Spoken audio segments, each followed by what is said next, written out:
Taryn and Nora crept away from the village through thick brambles and deep mud. Shouts rose from the town. Jezebel looked worriedly over her shoulder. "Shouldn't we do something?" she whispered. "We are. We need to get to Haakbus to inform the Lord," replied Taryn. They skirted around the side of the town, flames starting to rise. Screams were loosed. Guilt ate into Taryn's mind, but he knew what was best. To simply die to raiders was a waste, though the cruel warriors were after him and probably Nora. His guilt redoubled.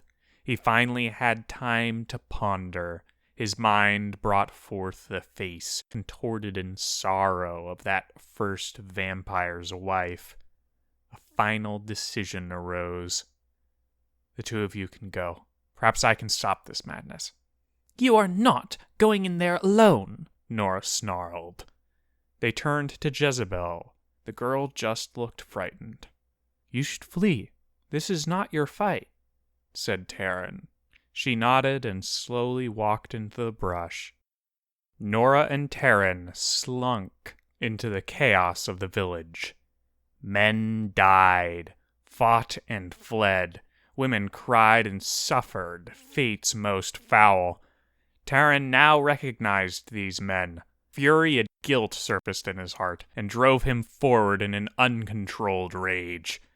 Nora had not seen them like this before, and her shock froze her to her place.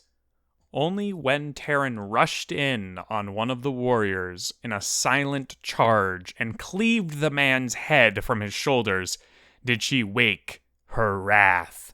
She threw herself at the nearest Wallachian. He turned from his scalping, the living man still squirming in his grip.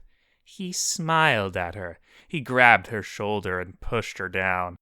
His shock was sudden when his throat vanished in her fingers. She kicked him off, launching his body into the air.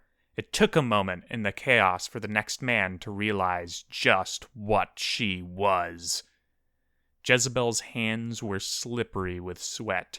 Fear clutched at her heart as she knelt and waited, only moving when she needed a new vantage point, always looking over her shoulder for villains. Her dagger rested snugly in her belt in case she was caught. A quick death would be her fate. Taryn clove through the first raider from behind. The creature seemed to like it that way. His long legs brought him forward. He leapt over the man and his victim. A new raider earned his wrath as the ruffian gutted a child with his sword. Their swords clashed, and the Wallachian was forced back from the huge child and his huge sword. But in his shock and surprise, he missed the many opportunities that were given to him to enter Taryn's greater reach. So his wrists were cloven through. He did not die, but his pain sent him fleeing. As he fled, he cried out in his foreign tongue. Taryn was getting noticed now. As three men approached him, his anger abated. Fear stole into his heart. The three were conscious of his reach advantage, as they only had side swords, but they also held the advantage in the breastplates they wore, and Taryn lacked. The men circled and Taryn retreated. He was going to die. He was dead, and these cretins would continue their foul pleasures. A crack like thunder boomed. It echoed. Taryn's ears rang as he leapt forward. One of the three men was thrown onto his back. A hole made in his breastplate displayed the method of his death. The shock of Taryn's sudden leap forward and the abrupt death of their friend was enough that Taryn drove his sword to one's head. The man ducked to one side and the sword hewed into his arm, but the blade turned and failed to sever the limb. Injured, the man fled. His companion rushed in. Terran was forced to half-sword the greatsword with shoddy training. His hand bled as he parried sloppily.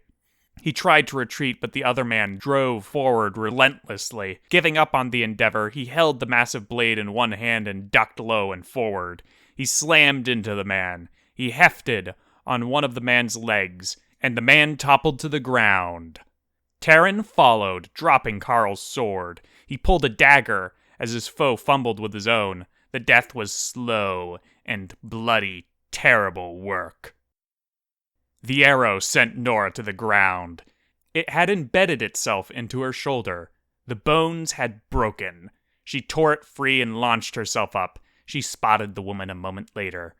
Red eyes glowed vengefully in a delicate face framed in long, straight, black hair. Her bow was knocked. Nora ducked and dove forward.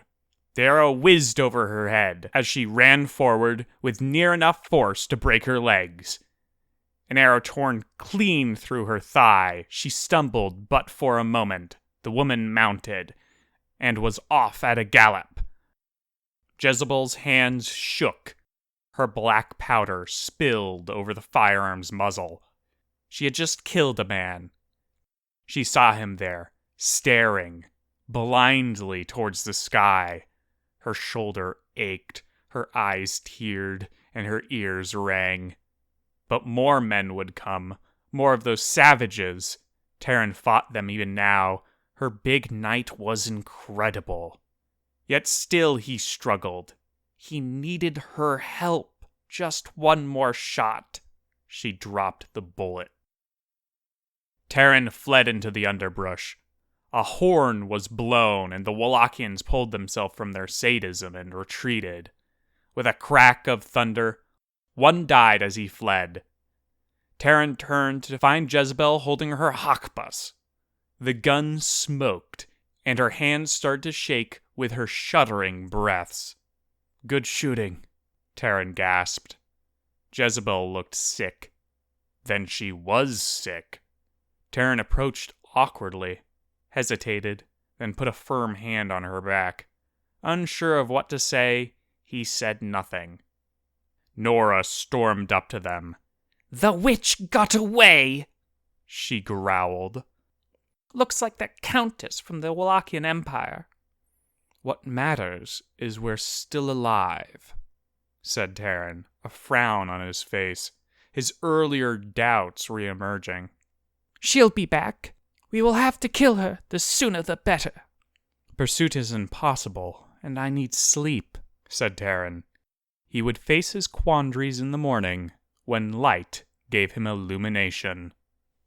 Terran dragged himself, sore from the ground. At least it was warm and dry in the witch's hut. Nora sat at the table, staring with her animalistic eyes at the door. She was completely still, like a cat waiting to pounce. Jezebel stifled her crying on one side of the hut, and the witch snored from her own room. Terran decided to approach Jezebel first. She needed something that he didn't know how to give. He put a hand on her shoulder. She jumped at the touch and turned red eyes to him. "How do you do it?" she whispered. Terran considered, then glanced to Nora. "Something might be wrong with me." "No, impossible." Terran frowned and tried again. "I'm fighting evil. The actions that others have chosen have forced my hand. It is not my fault that they have forced me to slay them. There is nothing to feel guilty over the death of men most foul." "I know," she muttered miserably. "But I do. I'm horrified. Does that mean something's wrong with me?" "No, I felt the same way the first time." Terran sighed. "This was all caused by us killing that Wallachian woman's husband. He deserved it, and I suppose she, in the end, deserved her suffering, if the rape and murder of innocents is her response to being wronged." Jezebel clutched his hand, folding around it. I You are free to go your own way. You can do anything you want. You owe me nothing." She shook her head. He put his other hand under her. He hefted her up to her feet by her waist. Her eyes almost popped out of her head, and she quickly looked away from him. He grasped her face to make her lock eyes with him. "You're not to fire Haakbus again, understand?" She nodded and relaxed. Though she was still distressed, she was no longer a complete mess. Taryn turned to Nora. The girl looked curiously at them. "I didn't think you were the type to have more than one lover," she teased. "I'm not romancing Jezebel." "You should ask her if she thinks the same." "That's not important. What is important is that we have a problem." "What?" "I think your humanity is in question." "Question? I thought it was fairly clear that I lost it when I lost it." Taryn looked at her with shock. She looked guiltily away and shrugged. "I forfeited it when I drank the blood." "No, you're wrong. I saw you. I saw you as you were when we slew the Count of Glut in Wallachia. You were the same." "And now?" She looked at her hands, the hands of a full-grown woman. "I'm not remotely close to the same as I was then." "You have changed, but your humanity is still there. We must safeguard it, keep things on the straight and narrow." She looked to him with concern. "Okay. I trust you, Taryn, but promise me. Stop me from crossing the line, and kill me, if you have to." His face was that of a kicked puppy. "Promise me, Taryn." "I promise." The freezing wind bent trees to creaking and tossed up gales of leaves. Root, rock, and branch threatened wanderers with twisted ankles and stumbling gaits. The air promised winter on that cloudy night. Taryn held on to Nora's hand as he crept forward. It was the next night, and they had decided to press forward and attack, to do what their enemy believed they wouldn't. Taryn knew that the creatures who they hunted would have hidden in the village. Taryn knew that the creatures who hunted them would believe they would hide in the village. Those men would never consider leaving an advantageous position, even if it did endanger innocence. Nora was adjusting surprisingly quickly. She moved with none of that awkwardness she had when she was still growing. It made little sense to Taryn. It disturbed him. A light shone ahead.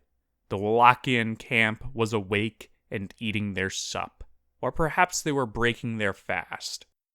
The horses were tied neatly in a row to one side, with the tents to their flanks, and all circling the main bonfire.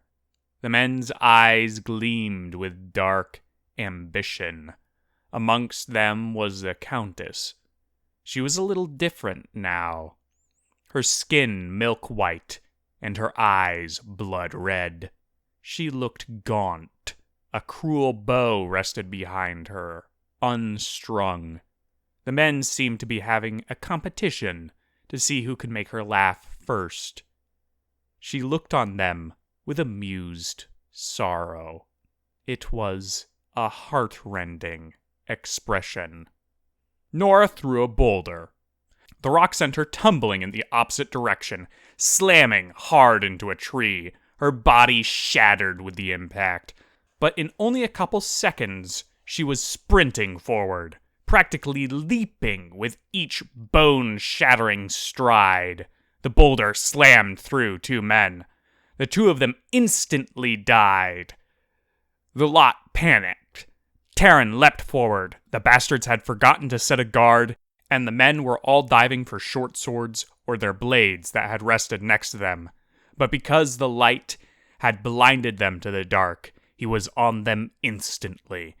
Carl's huge sword cleaved through a man's head and into one side as he tried to dodge. Nora pounced on a man and tore both his arms off before beating another man with his comrade's arms. The war sword was stuck, and Terran was forced to abandon it as men started at him with swords. He scrambled back and tripped over the tent ropes, only for Nora to tear one of their heads off and beat the other with it. Most of the men were fleeing now. Nora turned with a wild glee in her eyes as she lunged for another man. She tore his arms off and watched like a cat as he stumbled away shrieking. Terran vomited in his mouth and forcefully swallowed it.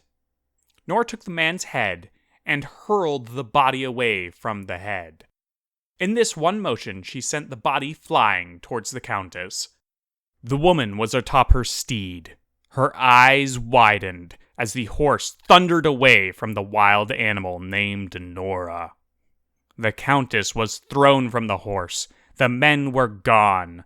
Quiet moans filled the air, along with a crackle of fire. Smoke and blood mixed.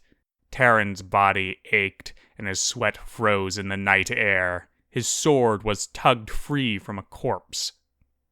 He did that? He felt sick. But this had to be done. These bandits could not be allowed to roam free. Nora stood over the countess. Tears ran down the older woman's face. "You monster!" the countess cried. "Hypocrite!" Then Nora ate her.